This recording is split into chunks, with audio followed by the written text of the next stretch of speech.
Hey, welcome to the Elle Russ Show, where we explore ways to get healthy, wealthy, and wise. With a combination of guest interviews and solo episodes, I hope you will be inspired and motivated to become the best of whatever you are. I'm Elle Russ, #1 best-selling author and subject expert with over a decade of helping thousands of people across the globe.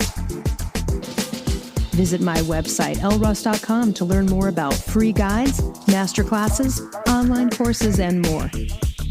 Enjoy the show.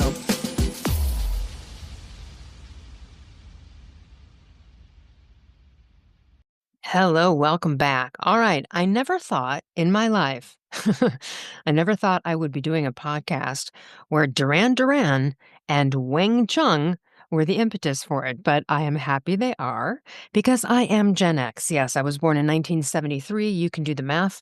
So I actually am a huge Duran fan, was back then, even to this day.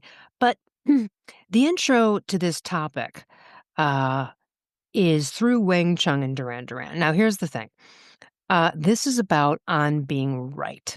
And I had an argument when I was 11 or 12 years old, okay, back in 1985, 1986. And I had this argument that I ended up being right about. And it still fuels me, and I still feel good about it. So we're going to discuss why being right feels good. And we're going to talk about some of the dangers of going down the spiral staircase of continually feeling like you need to be right. But here's the Duran argument gateway to this conversation. So this argument that I was 11 or 12 years old. It's so ridiculous. It's so teenage garbage hilarious. But I've reflected on it a few times, and we'll get into it and you'll see what it's about. I mean, here's the thing. No one cares at the end of the day whether I am right or wrong about the situation I'm going to present to you. There are no high stakes in this for anyone. There never was. Here's what went down. All right, back in 1985, 1986, I'm 12, 13 years old. A couple of doors down from me lives my friend Julie, and she has her cousin from California visiting. And so she invited me to hang out. We're all hanging out.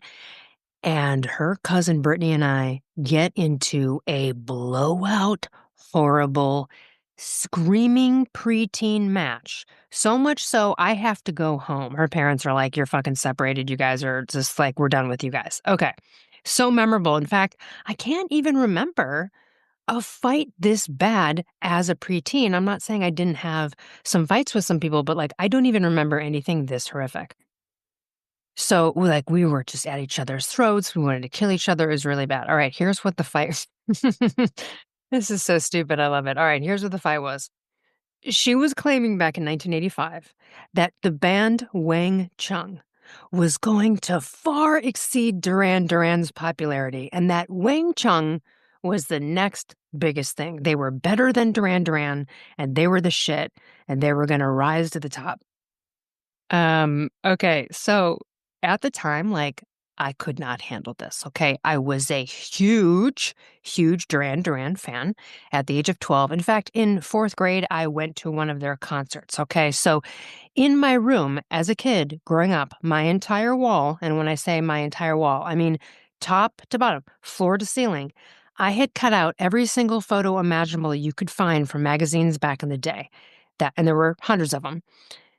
And I cut out every photo of Duran or any member of Duran, and I staple gunned it to my wall. When we moved, my parents were like, "What the hell?" There were just thousands of staple gun marks. I mean, it was horrible. I literally collaged my entire wall with Duran, all right? So this bitch over here, Brittany, is telling me Wang fucking Chung, who had just come on the scene in 84, 86. They had 2 songs. One wasn't great. The other one is great. Actually, I like it. And I'm fighting with her. I'm like, "You're so fucking stupid." I'm like, Duran is already way better, more popular, such a better band. There's no way Wang Chung is gonna, we get into a huge fight over this. Huge fight. I'm like, "Fuck you. Duran is the best." And she's like, "Wang Chung is going to beat Duran." All right. So one of the hilarious things I do remember about the argument, this is such a great 11, 12-year-old logic. I love this so much. Okay. She lived in California, the cousin I was fighting with, and she was neighbors with the legendary Carlos Santana. right? And the funny part of her argument is that she was like, "You know what? I think I know about music because I live next door to Carlos Santana." And I remember being like, "So? Who gives a shit about Carlos Santana?" Because literally at the time, no 12-year-old girl in 1985 and 1986 gave a shit about Carlos Santana. Okay, that's for sure. I mean, look, he's a legend. I'm not denying his talent, but, no preteen gave a shit about Carlos Santana. And I also love that just because you live in proximity to a celebrity musician, that somehow you know about the music industry. So that was hilarious. Huge blowout fight. All right, huge blowout fight. Okay, I have not seen Britney since, I haven't seen these people since. This is like 40 years ago, okay? Now, uh, but a few times over the past few decades, when I hear a Wang Chung song in a pharmacy or a grocery store, I just start laughing my ass off and actually really benefit from the fact and feel great about the fact that I was right. 40 years later, I'm right. Duran Duran has sold over 100 million records. Wang Chung has sold about 2 million. I don't even need to go on, really, but Wang Chung had 2 hits. Duran Duran had 14 top hits, 21 top 40 hits. I mean, they blew him out of the park. There's no chance at this point in life that Wang Chung, and I will come on here and eat crow if it happens, but there's no way Wang Chung is going to pull it out at the last minute here. Okay, they're in their 60s. There's no way this is happening. Duran Duran has won. So, okay, I win this argument, right? 40 years later, clearly I've won this argument. I don't even know Britney. I don't care. And it's not that every time I hear the Wang Chung song, I don't think about it in terms of like, that fucking stupid bitch, Britney, haha, hope you're suffering. Hope every time you hear a Wang Chung song, you remember you were wrong. It's not that. But I do feel vindicated, even though it's a 40-year-old, 11, 12 preteen dumb-ass argument with no stakes, no consequences. But this goes down to the topic at hand, which is the expression, I'd rather be happy than right. Right? There's always that expression you hear like, well, I'd rather be happy than right. Sometimes it's worth considering. But then there's sometimes, like even this little example, where I'd actually rather be right. But let's talk about that expression and what it's reflecting, the expression of, you know what, I'd rather be happy than right. That's a philosophical approach to how you do stuff in life, relationships, conflict resolution. And essentially, here's the thing, it's suggesting that instead of being right, instead of proving your point, instead of, winning the argument or having the last word, and instead of insisting on those standpoints, right, you take the higher ground for the sake of the overall vibes, because winning your argument, proving your point, being right can lead to conflict and stress in certain situations, right? Certain situations that's going to lead to a bad outcome. Right? It's a bad call. So you just have to prioritize. And sometimes you want to go in the direction of harmony, right? And happiness, even if it means you have to let go of your ego, let go of the need to be right, because the greater peace and fulfillment on the other end of that is just worth it. Or the other's just not worth the trouble it's going to cause. And that's the judging game. That's the choose your battles wisely that I talk about in my book, Confident as Fuck. But the whole I'd rather be happy than right, it's encouraging people to be like, you know what? Hey, dudes, set aside your ego and this desire to win and set it aside in favor of maintaining the good vibes, right? Have the positive vibes just override it. And it's just sort of highlighting that being right isn't maybe as important as fostering happiness. Maybe it's being right's not as critical as emotional well-being is, as understanding is. And I guess you could say that when it comes to conflict resolution, it's a de-escalator. If you're choosing happiness over being right, that's just going to take the tone down in any kind of contentious argument. So choosing to be happy versus right is a promotion of compromise.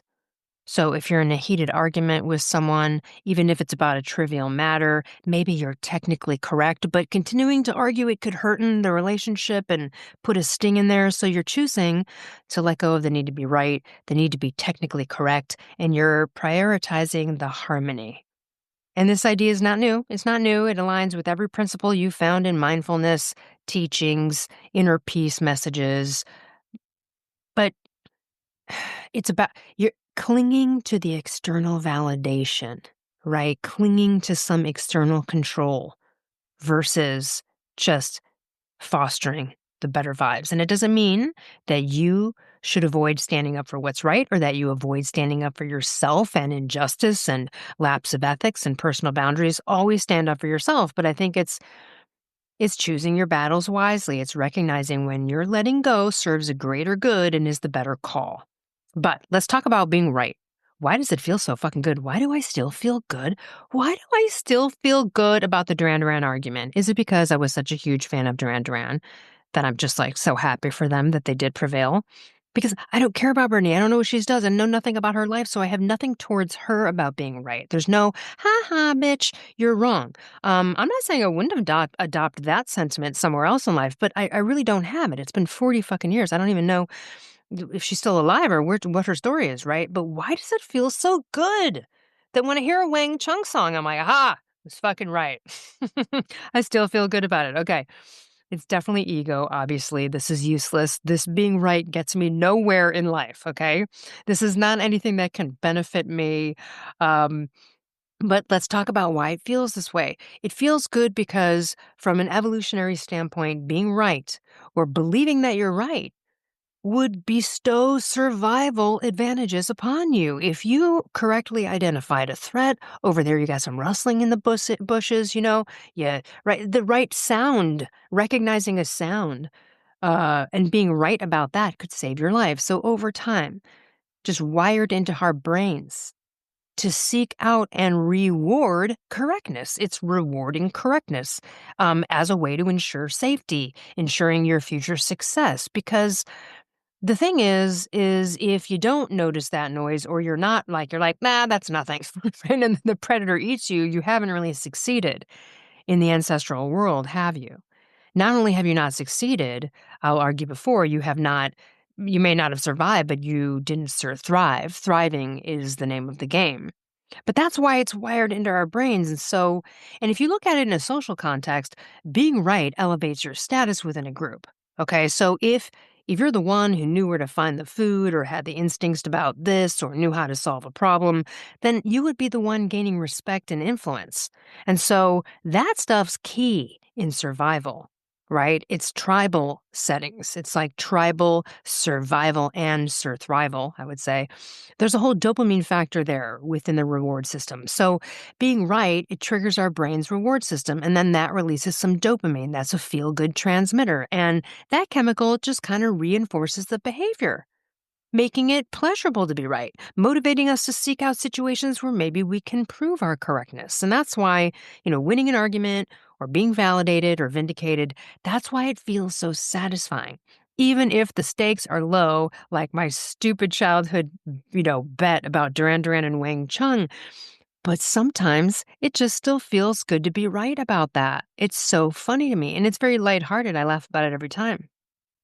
So, let's talk about cognitive dissonance and confirmation bias. You've probably heard those terms. You probably know what they are, but just as a gloss over, we have cognitive dissonance. The best way to talk about it is it's just not a good feeling because you're holding two beliefs that are conflicting with each other.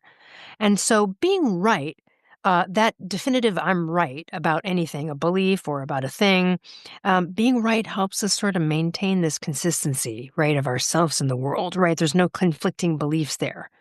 Then we have confirmation bias, and that's a situation where you might always be seeking out information that confirms your beliefs. Um, that's a situation where you would dismiss evidence that could even contradict your beliefs because you're only seeking out the information that confirms your bias. That's why it's called confirmation bias.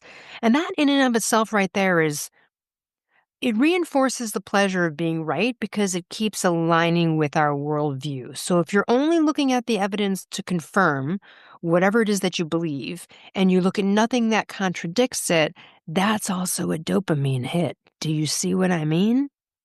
So you've got to be aware of this little trigger dealio because you are wired you're wired for confirmation bias, but that's not necessarily healthy. So, and honestly, like, look, this is the shitty part, right? but being right is tied to a lot of people's self-worth, and that's where it can get kind of dangerous because, you know, it can validate intelligence, competence, and sometimes it can validate maybe, as one sees it, moral superiority. And then it can maybe be not on a good spiral. But first, let's look at the healthy side of reveling in being right about like me reveling in the Wang Chung argument. Fuck Wang Chung, by the way. Fuck him. No, I'm just kidding. I do love their song Dance Hall Days. I really do. Okay. Uh, but the healthy side, as I mentioned, it reinforces confidence in your abilities and judgment. So when you're right, that's reinforcing it. It's motivating. That can help you tackle future challenges and issues that come up because they're going to be far less daunting as time goes by. It's this validation, right? It also could be seen as a validation of effort. If you put time and energy into, your PhD dissertation, you're researching something, a hypothesis, whatever it is, then being right in that situation, it validates your efforts, right? It's like saying, oh man, this shit finally paid off, right? There could be social bonding with shared victories, right? If everyone's like, we did it, like we were right, we made the right choice, we did the right. And so in some cases, being right can create a sense of camaraderie if you look at it that way. But obviously, there are the downsides. It alienates others because people are just going to feel dismissed and belittled if you are prioritizing correctness in every angle, right? If you're prioritizing correction over connection, then that's going to lead to isolation for you. I mean, look what happened to me as a kid, right? We got separated. I got kicked back home. I wasn't hanging out with Brittany anymore until Brittany went back to California and she was gone, right? Like I wasn't allowed in that house. And she got in trouble too. We were just both horrible, horrible, horrible teenage.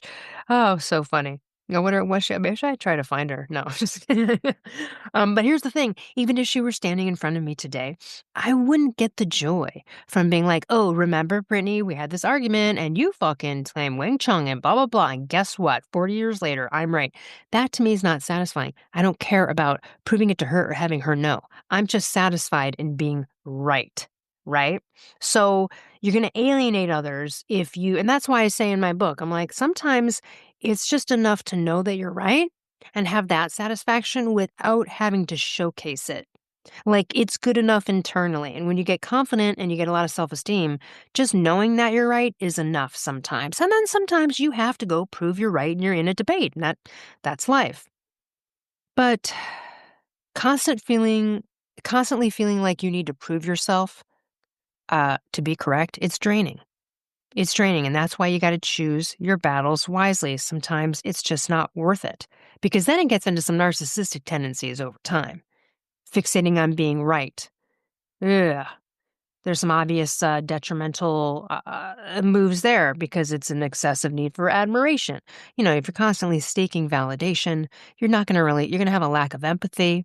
You might have some grandiosity and inflated sense of self, some elitism, some superiority, might lead to some manipulation, envying, competitiveness, not being able to handle criticism. So that's where always needing like you need to be right and chasing that feeling and maybe getting addicted to that dopamine hit, that's where it's detrimental.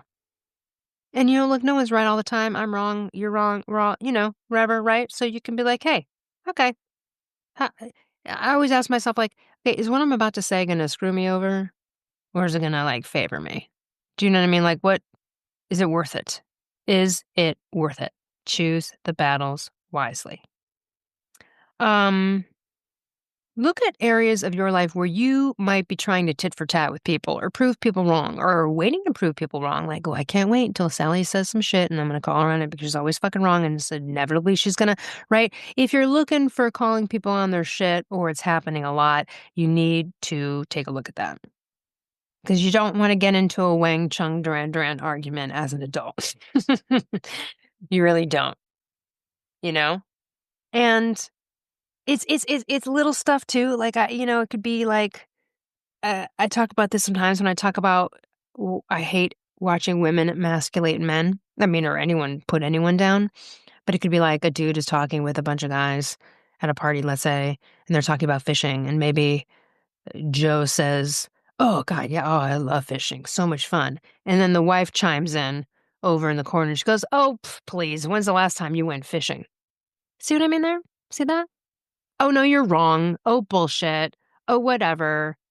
Like, that doesn't mean the guy still doesn't love fishing. It just means he hasn't been fishing in 20 years. Look, I fucking love skiing. But if I were talking with a bunch of people and I was like, "Oh, I love skiing," and my fiance was like, "Oh, give me a break. When's the last time you ever went skiing?" First of all, I would never be engaged to someone who would say who would do that. But you better believe I would be pulling that person aside and there'd be a conversation about that. There's no, you know what I mean? But you get it?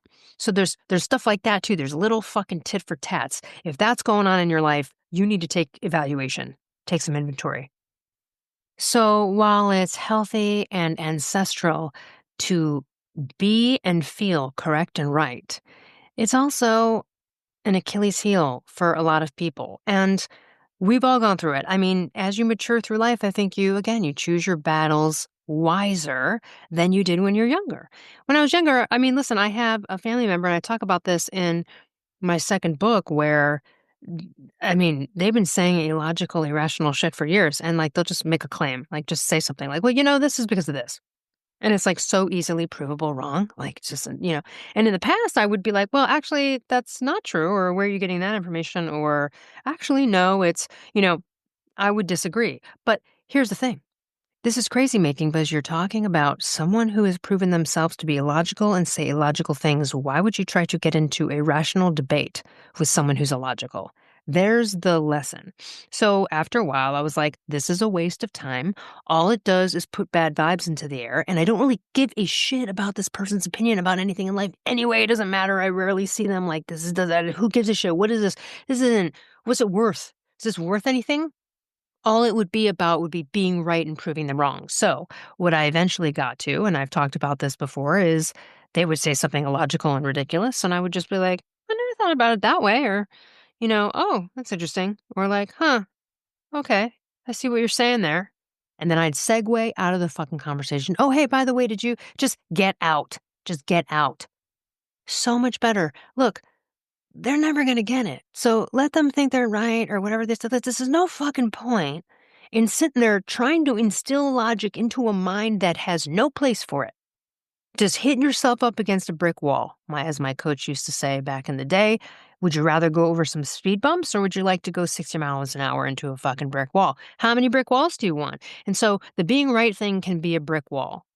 Sometimes it's just easier to just let the small ones go or let some of them go. But not in a position from a people pleaser. If you're frightened to speak up or scared to say something, or it's coming from a place of lack of confidence or low self-esteem, then that's a problem. You definitely need to speak up. You definitely need to rise up and join or start a conflict, and conflict doesn't have to be negative, bad screaming match, okay? But you might have to enter into something like that. So always stick up for yourself where there's injustice, drawing boundaries, all of that. But are you proving too many people wrong and proving yourself right too much? And there might be something to look at there in your life, and it could just make your relationships better and smoother. All right, everyone, thanks so much for listening, and I'll see you next week. Hey, thanks for listening. If you enjoyed this show, I would so appreciate you leaving a review on Apple or Spotify or wherever you get your podcasts. And to learn more about partner discounts on amazing products, visit ellruss.com/discounts.